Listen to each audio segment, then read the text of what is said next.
listening to the Retail Razor Show, where your expert hosts and their guests cut through the clatter in retail and retail tech to shape the future of retail. Hello, Retail Razor Show listeners and viewers. Welcome to Retail's favorite podcast for product junkies, commerce technologists, and everyone else in retail and retail tech alike. I'm your co-host, Casey Golden. And I'm your host, Ricardo Belmar. Welcome to part 4 and the final installment in our Shoptalk Live crossover event with Jeff Roster and This Week in Innovation podcast. Wow, are we really at the last one? This has been so much fun, so many incredible conversations and takeaways. Does it really have to end? Well, yeah, it does. But we have saved what I think is one of our best, if not the best episode of the season for the last one. Okay, wait a minute. You've called every episode the best episode of the season as being the one from NRF, where you and Jeff sat down with Vicki Cantrell and Ron Thurston at the end of the Super Saturday retail ROI event. You know, that 10-minute chat that turned into 50 minutes. Well, okay. Yeah, I did say that, I suppose. I guess I have said that maybe more than once. But funny you should mention that episode, because this episode, our final Shop Talk crossover podcast, is also a conversation Jeff and I had with Ron and Vicki. Think of it as a repeat or a follow-up, if you will, of that NRF discussion. And I have to say, it's this sort of conversation that, makes me so excited to be part of this industry. I'm so thankful for relationships like these with Jeff, Ron, Vicki, and so many others, including you, Casey. It's just unlike any other industry I know. Oh, you're like a teddy bear. Not true, though. Nothing lights a fire like passion. And That's I know true. now why you've been testing this recording for the last 3 episodes. But at the risk of being a downer here, if I'm not mistaken, you guys had some challenges making this happen. Yeah, we did. It turns out we only had one option to record this live and in person at Shoptalk. And that was at the end of the day on, I think it was the second to last day of the show. And it was right when Shoptalk had scheduled a happy hour on the show floor. Rethink Retail was kind enough to agree to let us use their booth space to record. So Jeff and I get there to set up our equipment, right? And guess what happens? The equipment broke. Okay, good guess, but no, not quite. Okay. And just as we were about to plug everything in, suddenly loud music starts blaring over the speakers all over the expo hall. You figure it's happy hour, right? So of course, Shoptalk decided we all needed some high energy music to go with our free drinks. Oh my God, you're kidding me. What would you guys end up doing? Well, we looked at each other and thought about what any experienced podcaster would do to compensate for that. And then instead, we immediately decided that it was hopeless and we just needed to cancel the whole thing and reschedule. Grab a beer. Exactly.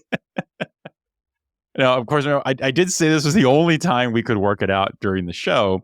So we ended up scheduling a recording session remotely for about a week after Shop Talk. So technically, this episode is not live and in-person recorded, but it is still recorded. So we're going to go with that. But it does have the added benefit that, we've got full video for this episode on our YouTube channel. So you actually get to watch us have the discussion, not just listen to it. All right. Well, that's a pretty good trade-off, I must say. And, we just kind of upped the ante here. So sad you guys couldn't make it work in person. Hope there were some good drinks. But I mean, come on. Of course, you'd expect good music to go with happy hour, right? I mean, you kind of expect, show closes, party's on, right? Yeah, I guess we should have thought of that. I suppose. But, like I said, had we been experienced podcasts or not the, budding experts we all aspire to be here, we might have planned for that. But I think this worked out in the end either way. Well, let's not waste any more time. Let's get straight to the recording, not live and in person at Shop Talk, but still a Shop Talk recap with you, Jeff Roster, Vicki Cantrell, and Ron Thurston.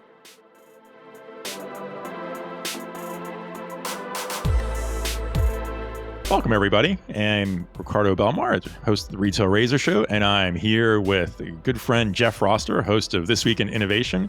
And you guessed it, this is the last episode in our Shop Talk related series. And if you're watching us on video, yes, you may have noticed we are not live at Shop Talk right now. We much like one of the episodes, if you caught our crossover at NRF where we had some issues and couldn't quite make it work out, we sort of had a little bit of some coordination challenges this time. So we're catching up with each other after the event, but we're here to talk about our thoughts on the Shop Talk event. Jeff, how are you doing today? Ricardo, I'm doing fantastic. I had a good week's sleep and a lot of time to think about what we're going to talk about today. So I'm actually kind of thinking this is really a cool vibe.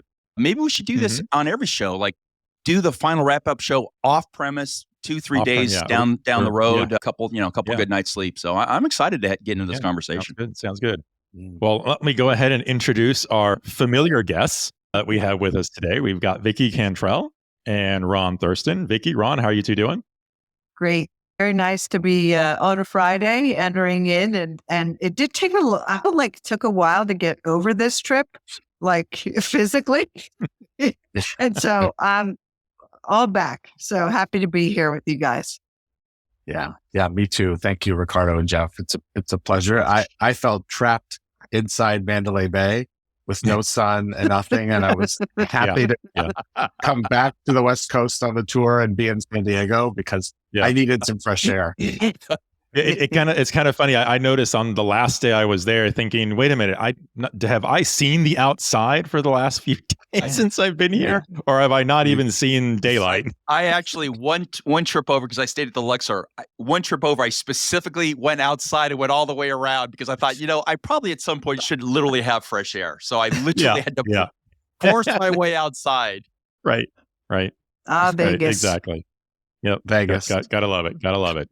Well, So let me start by, before we jump into our conversation here, let's kind of start with summarizing 4 key themes that Shop Talk themselves, the Shop Talk content team, put out there at the end of the show as what they felt were the 4 main themes of the show. And the first is what they termed as seamless stores, which I like to think of this as both a recognition that stores are a focal point of energy right now in retail, and that it's maybe a way to think of this as the successor to omnichannel, and maybe we put that term to rest.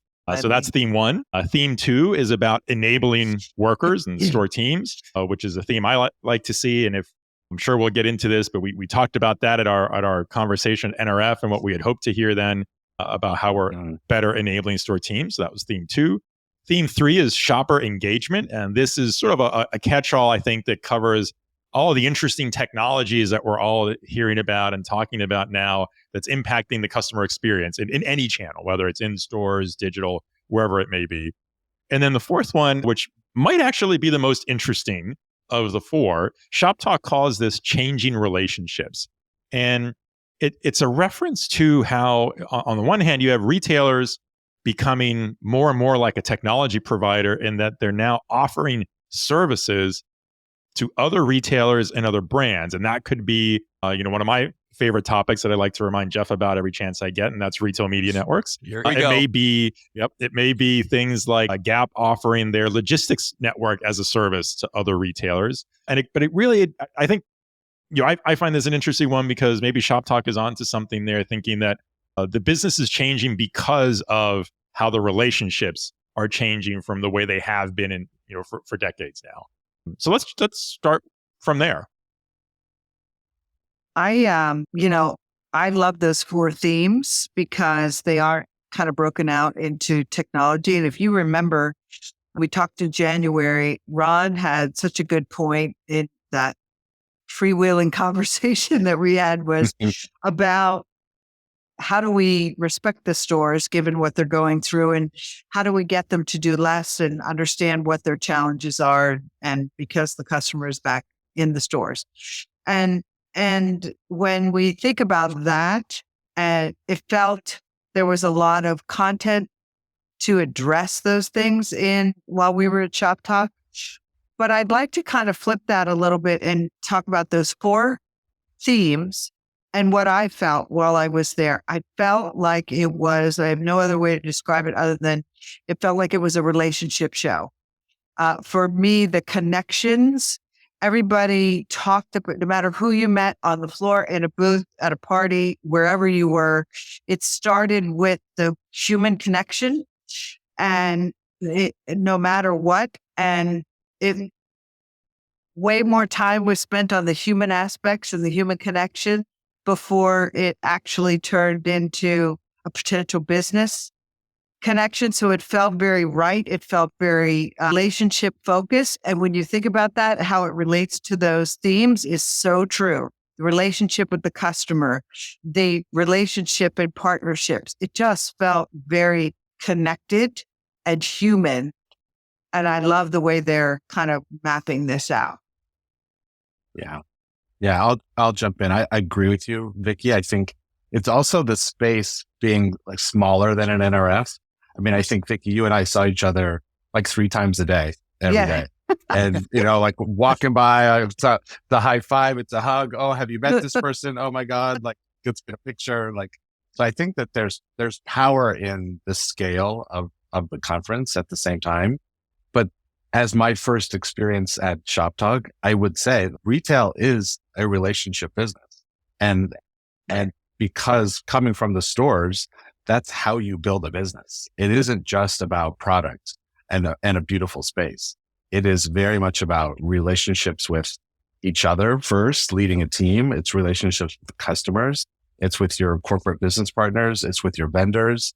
It's with your mall or your landlords. Like everything we do is about relationships. And those relationships are so important to me. But there was a sense of pride almost in our industry, as much as we all have questions and maybe some pressure to deliver.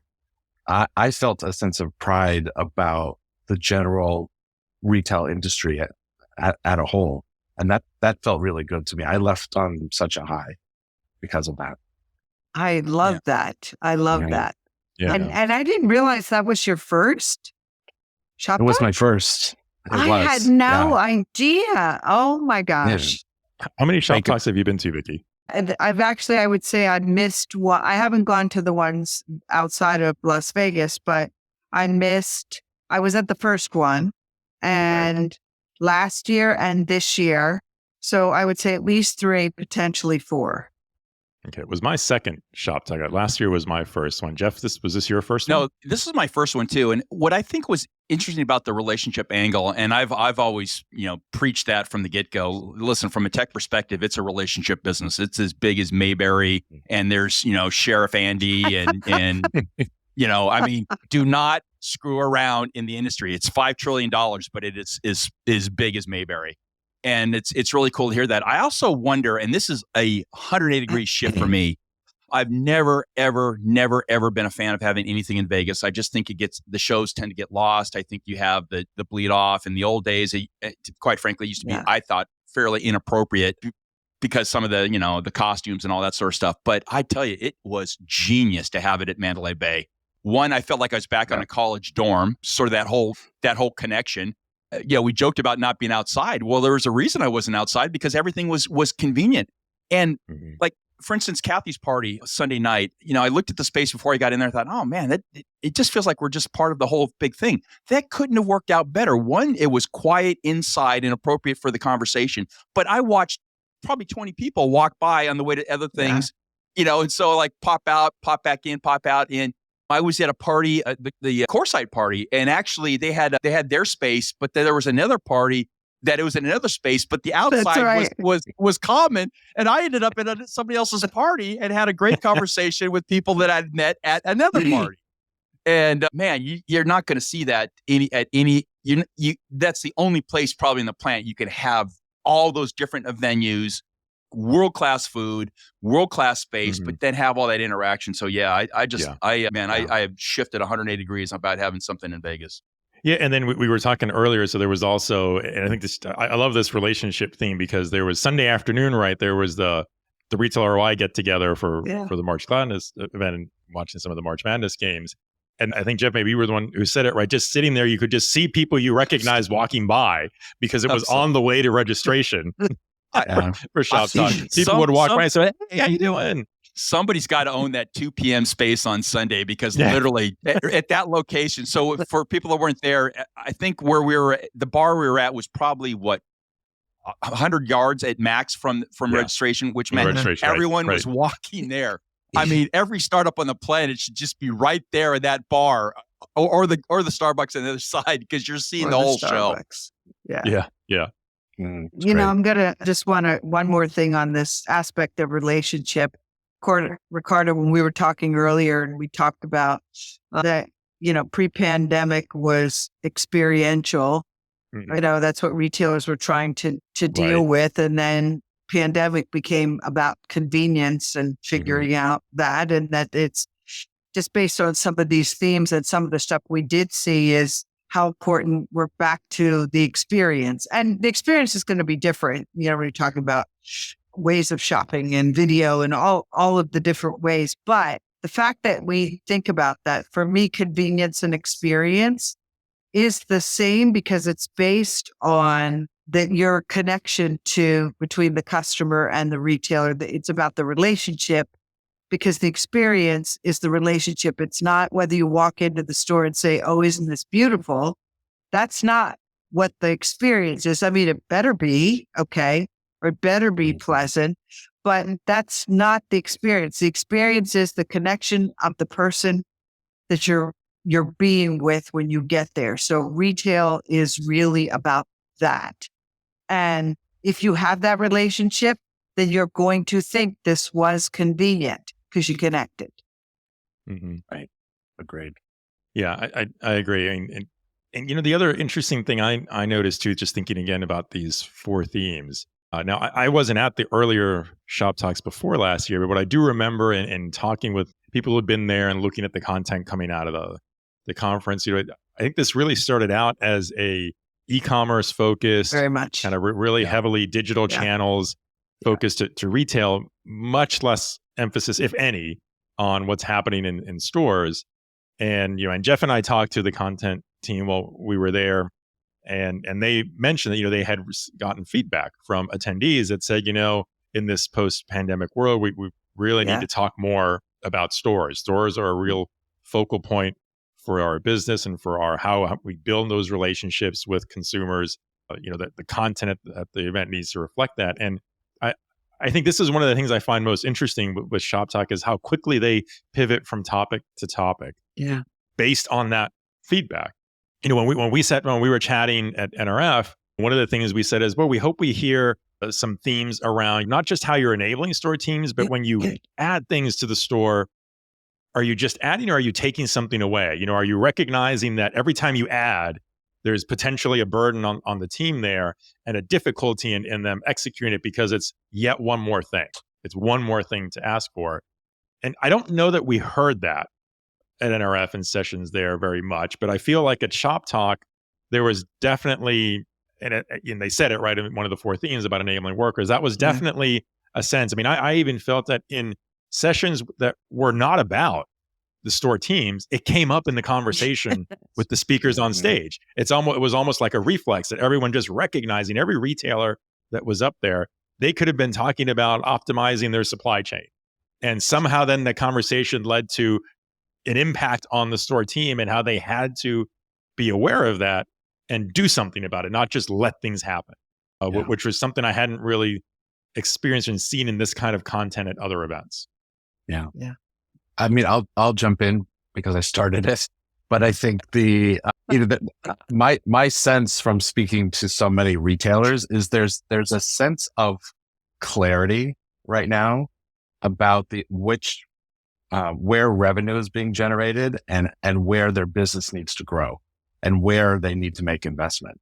And I think maybe years past, a little bit of like shiny object and what's fun and what's exciting, what keeps us in the press. And this is not a year of the shiny object. This is a year that we need to deliver on the investments that we've made. And that investment for all of them is in people and stores. And if their e-commerce business is not growing at the rates they expected, then the revenue and the profitability comes from the store. And so I do think maybe it's even, 90 days later from NRF, the retailers I'm speaking to is I'm here to find solutions for workforce management. I'm here to find things of a better way to communicate with my teams, to improve productivity, to think about how to make returns easier at the store level. Just all of the things that are actually about delivering results. And you can't deliver the results that any company needs without strong teams in place who are well trained and led and motivated.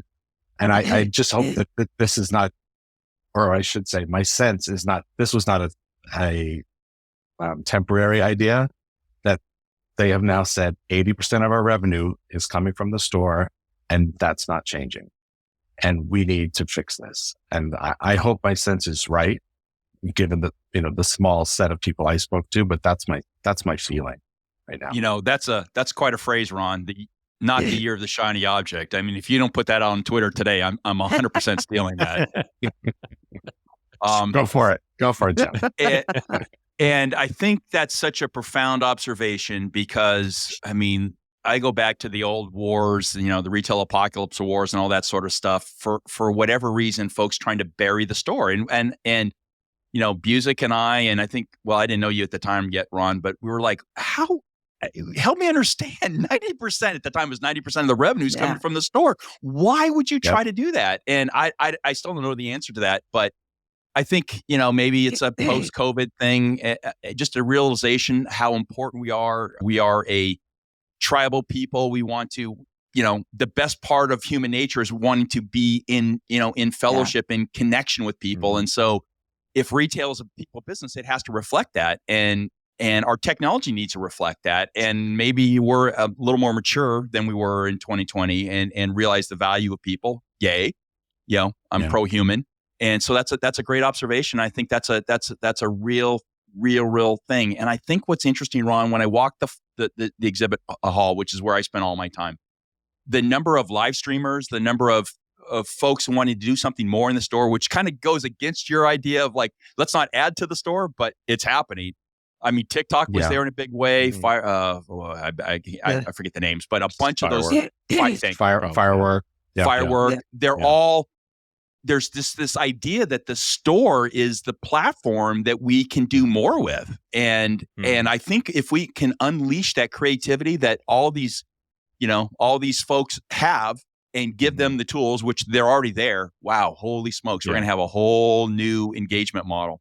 One interesting thing I heard, and I heard this more than once from different speakers and sessions on this point, take the live stream maybe was one example, but I heard people saying in a positive way, this recognition that if we have more functions and roles needed in the store, there's this recognition that, not every store team employee has to know how to do every single role. That there is this idea of specialization. So maybe to your point, Jeff, if live streaming is something that a particular retailer's stores need to support, that doesn't mean every employee needs to be able to jump on a live stream. Yeah. It means that maybe the 3 out of 10 or something that are good at it and want to do it, that's now their role, right? They're given that role and they put some focus on that. Maybe there are 3 other employees who would rather be fulfilling BOPUS orders, right, in the back room, and because they can do that faster than the other employees. And it's okay to have this specialization and this recognition that whether it's a store manager level or a district manager, somebody has this awareness, and that we're gearing the operation of the store around this idea that we can specialize in different areas and start building career paths for employees. That's something new that I hadn't heard before. Yeah. I think what happens in that, or go ahead, Vicki. Go ahead. I think I think what to add on to that, the realization that some of that evolution also doesn't have to happen in the store. So you think about live stream, several brands have said, oh, great, we're going to build a showroom in the office and we're going to live stream from the office by someone who's highly skilled at selling live on camera, which is a very unique and important skill. But at the same time, I'm going to live stream from the office, then I need to have live inventory so that when I click into what I'm selling, I see it's available at my store. I can also buy online, pick up in store. I can reserve. So that the rest of the chain has to work in order for it. You can't just throw off live stream and think someone's going to join your website on Tuesday at 12 o'clock and buy something. You actually have to build the infrastructure behind that, which requires a lot more than signing up for firework. And Yeah. so I Yeah. think that there's a thought process that's deeper now, which is exciting. Mm-hmm. That doesn't have to just be like, let's add one more thing to the store. And that I'm excited about that. It feels like we're at an inflection point of we all sense it. We've all sensed it for years. And it took a real shot in the arm when we were in the pandemic and online like really spiked. Because as we all know, people have been ignoring that stat of 80% of the sales come from the stores for years. As online has grown a little bit, they still don't look at it. Okay. And now we have this feeling, we can feel the sea change of now it's not stores over online. It's not that. It feels like a melt. Finally feels like the coming together, not the either or. And so with that in mind, I'd like to know from you guys how you see, I know it's an arbitrary thing, but what time moves so fast? With this in mind, what do the next 3 years look like in retail?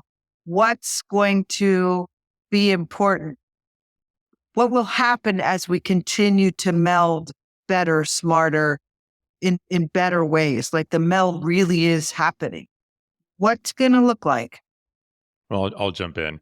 I think you're right that this meld is finally happening in the way that maybe we all started talking about. Yeah. I'll pick a number 5 years ago, right? That now there's sort of a recognition that not only is it happening, but it actually needs to happen for supporting the business. It needs to happen because I go back to one of the things we said in that same time frame was, you know what? Now the consumer is in charge, right? The consumer now has all the power. Remember when that was the new phrase a few years back? So what has that led to now, right? Yeah, people like to repeat it, but maybe didn't believe it. But I think now there's recognition that not only does the consumer still have the power, guess what? They've had it all these past years and you just didn't realize it. So now that you're recognizing it, it's time to do something for that. And the something that you need to do is this melding, because I think all four of us have said it, right? Consumers don't care about channels.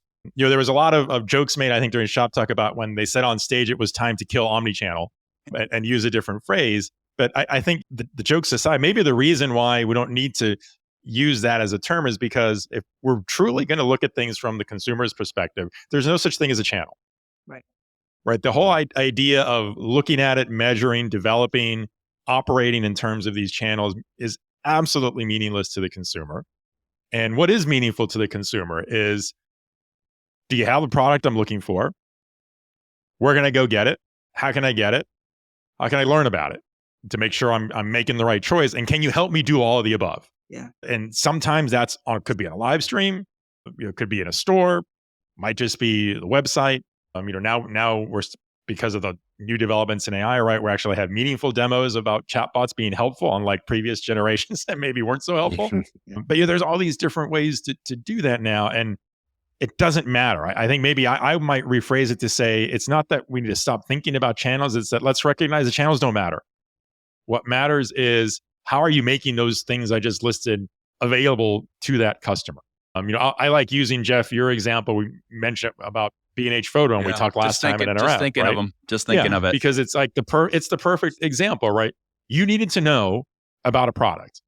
And maybe it wasn't even a product. I guess I shouldn't say a product. You needed to know about a category, right? To help you decide on a product. And you leverage that live stream. It was a one-to-one, but I'd still call it a live stream for that learning experience. Did it matter to you as a consumer that it was a live stream versus you having been in New York City and walked into the B&H store? No, right? That didn't matter. You got the answer you wanted. You knew what you wanted to buy in the end. And that was the win. So I think that's what I see is finally happening, and we'll see more of it, is the blending is real. And I think the technologies have caught up too. I think maybe one of the reasons, if we're honest, right, it's that there were a lot of technology promises in those past years that were 80% there, maybe not 100% there. Yeah. And retailers, in fairness, right, couldn't figure out, how do I get that extra 20% to make it right? I think the technology is catching up to that in many ways to make it more doable and easier to do. And the consumer adoption is there. One of the things I joked about with some folks at Shoptalk is last year's big hype was all metaverse, right?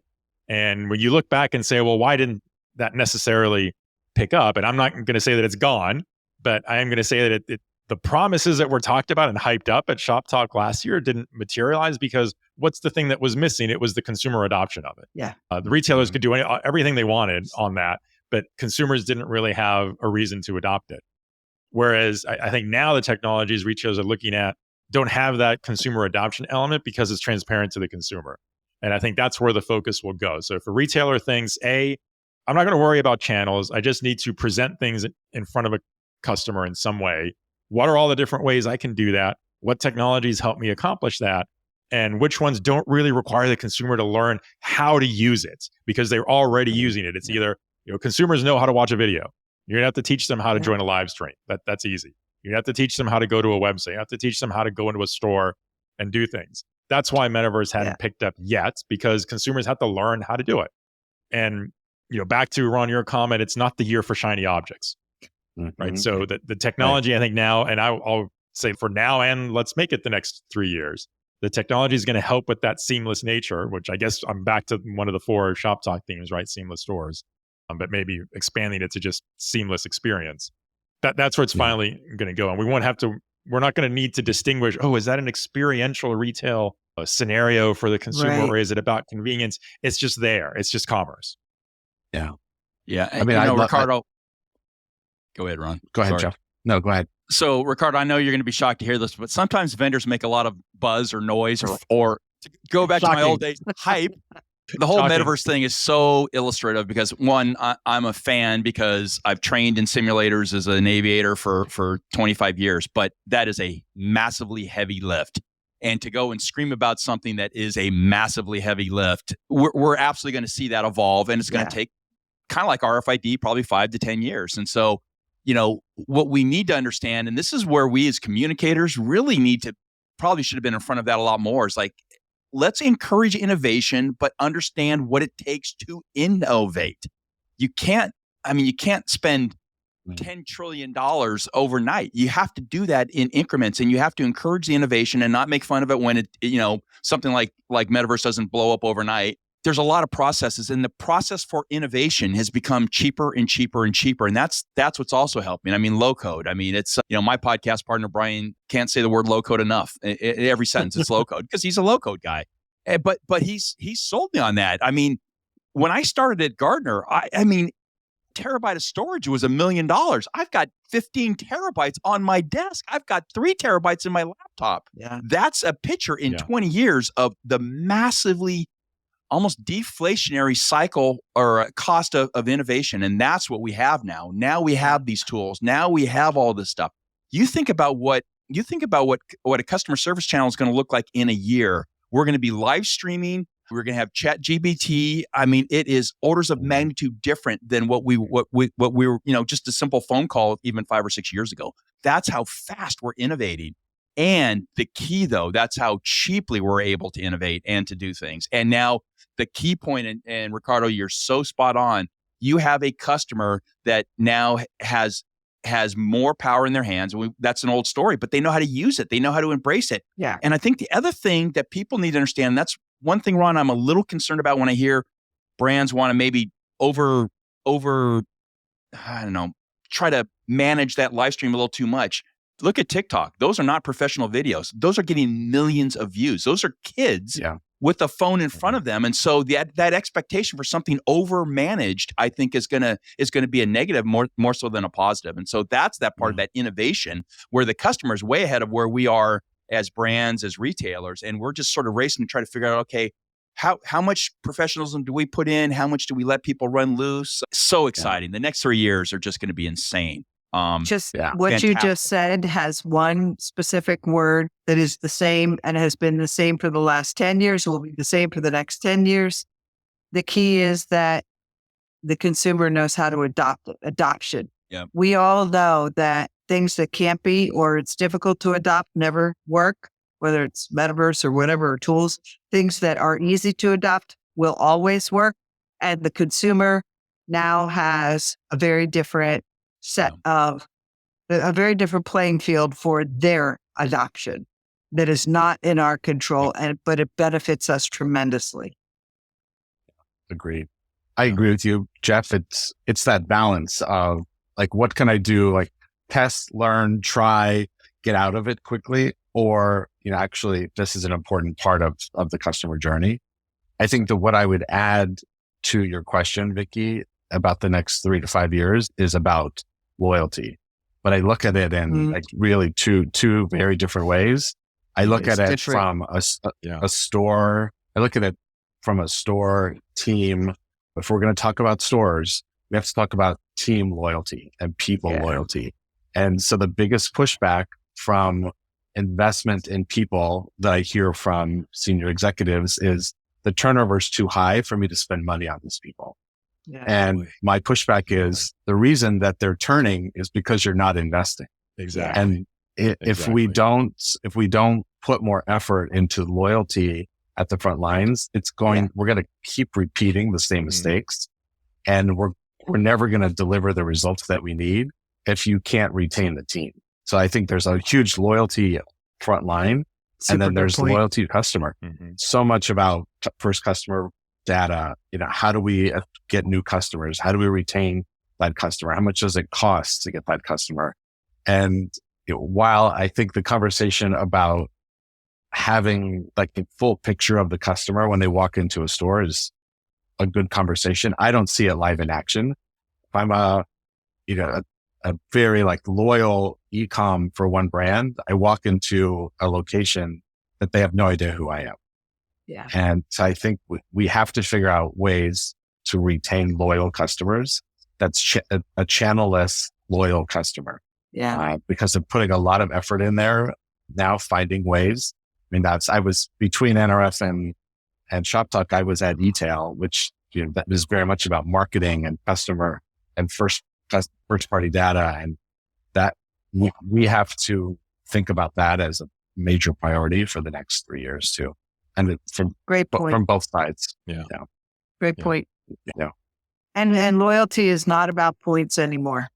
That's going to be like the word innovation really needs to mean something different. So does the word loyalty. It's not about earn points. It's a very different proposition. I think, Ron, you explained it. You explained it well. Yeah, thank you. Yeah, and it's luxury brands are going through this. Contemporary brands are going through this. People are then Walmart's writing about a luxury customer buying groceries at Walmart. Now, how do I retain that customer in a Walmart? But I'm also then buying a handbag at Gucci. Like this, there's no one right way to say how a customer is behaving today. Yet, loyalty to the brands where people have gravitated is how we will sustain great results. Yeah. Yeah, I think, hearing you say that, I thought of two other examples, like the Sephora at a Kohl's. How does Kohl's convert that Sephora customer to shop in the Kohl's? Much like, the Amazon returns in the Kohl's, so giving them a coupon to buy something in the store over the next few days. I think that's the same as your example, Vicki. It's not just about points. Yeah. Points and discounts don't buy loyalty for a brand, but then compare that to the kind of loyalty a brand like Apple has with their customers. If you were to pick 2 or 3 top brands that probably reflect the highest loyalty, I think that has to be one of the top 3 right there. And sure, you can point to, the decision to open stores as having been a great piece of that, but it's not really just about Apple stores. It's just everything about them that drives the loyalty. And there's an example of a brand that doesn't give points and doesn't give discounts. That has a lot of super loyal customers, as when we got on here and we all showed off our AirPods Max headphones here. So there's a brand loyalty example that's real. But they of the relationship experience. Yeah. But they also have frontline team loyalty. That's a brand that invests heavily in stores. Yeah. And training and development and strategy and upskilling them and investing and stretch assignments, going to Cupertino for a year, going to Hong Kong for a year. Like they will do anything to make sure that their teams are happy. Having worked there myself, I can speak to it. Like the loyalty generally from Apple employees in stores is really high. And you feel that they're proud to work there, and they're could not be more excited to sell you $600 headphones. And we all do it. And it's a really good example, Ricardo. Yeah. Well, Vicki, you started us on that changing relationships theme as maybe the core theme of the 4 that Shoptalk mentioned. I think, Ron, with the raising the point about loyalty, you brought us right back full circle again to the changing relationships and how that, if we were to pick one theme of the 4 that Shoptalk said, I think we're sort of maybe indirectly agreeing here that the number one theme was these changing relationships, and which includes both how you build that brand customer relationship, but also the brand employee relationship. And I think we can add in, brand to brand relationship. It really is all about how those relationships are changing and how they remain together for the success of the business. Yeah. Agreed. Yeah. So I think maybe that's a good note for us to close on. Sounds great. Yes, but this is definitely. always Pleasure. so much fun. It's always a great conversation with you Jeff, guys. your idea is onto something here, that we do these after an event a few days or so after the event, so we've all had time to kind of think about and digest it. Yeah. I do think vendors are going to have a tough decision now. I mean, they're going to have to consider Shoptalk a really legitimate show, and especially if they push into the store aspect of it, it's going to be interesting to see how you allocate your marketing dollars. But I was impressed. I was very impressed with the show. Me too. Very impressed. Me too. Is anyone going to Barcelona? No. Pull. No, Great city, but too darn close. If only so. I would say the same. So no recap of Shoptalk in Barcelona. In Barcelona. Yep. Well, maybe we'll cover it from afar. We'll just put the Twitter hashtag and then give our analysis. Right. We'll look for great photos from people who are fortunate enough to be there. Exactly. Right. Well, I guess maybe on that sort of disappointing note for the conversation, we'll wrap it up there. What do you say, Jeff? Sounds good. Sound good? All right. Well, Ron, Vicki, as always, a pleasure. Thanks again. We're going to have to keep doing these because this is just too much fun not to. Yeah, it's great. I love seeing you guys. Happy Friday, happy weekend, happy Easter, happy Passover. Same to you. Same to you. Thank you. Thanks, everybody. Thank you. Okay. See you guys. Bye. Bye. Bye.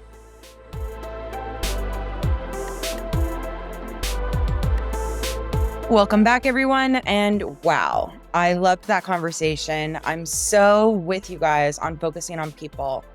Retail is totally a people business. I might not have been at Shoptalk, but I have to agree with the whole point about changing relationships and focusing on people loyalty, both with store teams and customers, is really where every retailer and brand needs to go. Yeah, it's interesting how different this discussion went compared to the conversation Jeff and I had with Christina Gustafson and Ben Miller in part 1 of the series. In that discussion, we really dug into all the main trends at the show. And both Christina and Ben really gave us some amazing details and viewpoints on how those 4 trends were manifesting in the industry and how people talked about it at the show. And they were totally right about those trends. And of course, I have to put a plug in here for Retail Media Networks. And that's for you, Jeff, if you're out there listening. I couldn't resist to bring that up just so you're aware. But when Ron and Vicki both brought us to that intersection of technology and people, it nicely outlined how it really does come down to people, no matter what you do with the technology in retail. And I have to say, that's what made this one of my favorite conversations on the podcast yet. Well, I mean, I really appreciate you guys for, always bringing it back to center, amplifying the importance of relationships. It's really been with a heavy heart over this pandemic, just kind of seeing clienteling turn into email marketing and diluting the magic of these relationships and that sales process, or beyond the sales process, like the brand experience. Coming from the luxury side, it's so much more than a sales associate, and shopping alone just hasn't hit the same note. So I'm just really excited to see so much focus go into the people, the relationships, the technology that needs to be made for people to scale their workspaces, digitization, not just replacement and AI. AI, Bart and I are not getting into conversations about shoes, pants, jackets, dress, nada. That's not happening. That's not happening. Yeah, I really think Vicki nailed it in her comment when she said, the relationship is the experience at the end of the day. That's what it's all about.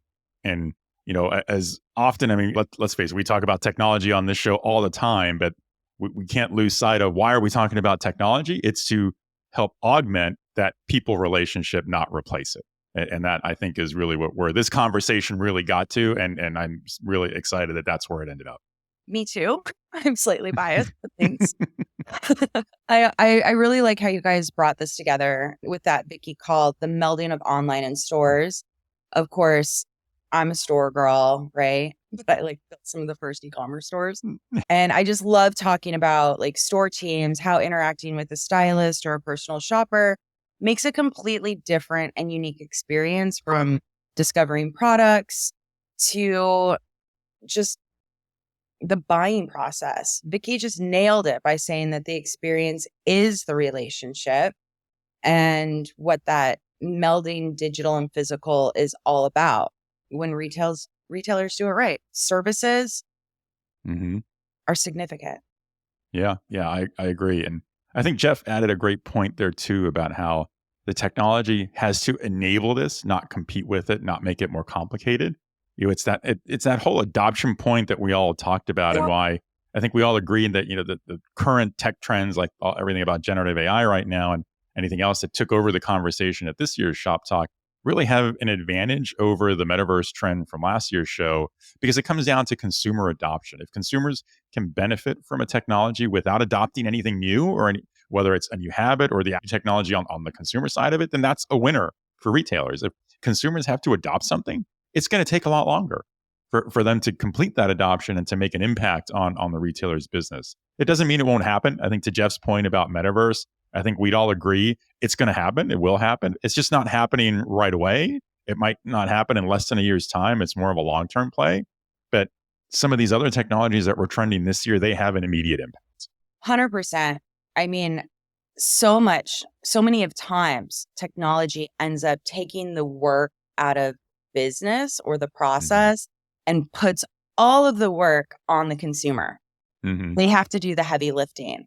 And I think metaverse is definitely suffered from that, perspective that you just spoke of. But then again, Web3 has a better chance of making a difference because it's easier to lift on the consumer side than the metaverse. The adoption will come from loyalty programs, as an example, exclusive and unlockable content. Look at Starbucks' new OSSY program and what you and Jeff talked about with Max from Z-Blocks back at NRF. Yeah, that's true. That's true. I mean, although I have to admit, I've totally failed in my efforts to unlock the first NFTs in the Starbucks program. I didn't get enough points to get the early drop. All right. Well, we'll do a little one-on-one offline. Yeah, I may need your help on that. Be offline on the blockchain. Yeah. Okay. I guess that maybe with your help I can do better next time. But I guess on that totally disappointing note, I think it only means one thing for this episode, right, Casey? Indeed, it's that time to wrap up, and I have to say, I agree, it's the best one ever. So we're gonna wrap up this Shop Talk crossover series with Jeff Roster and This Week in Innovation. It's been good. It has.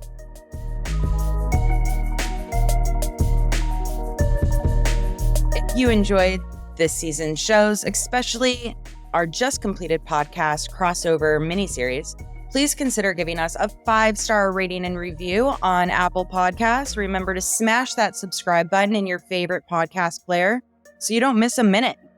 Plus, remember, you can watch us, not just listen, on our YouTube channel, and like and comment there too. Share your thoughts. If you want to know more about what we talked about today, including a full transcript of this episode, take a look at the show notes for handy links and more deets. I'm your co-host, Casey Golden.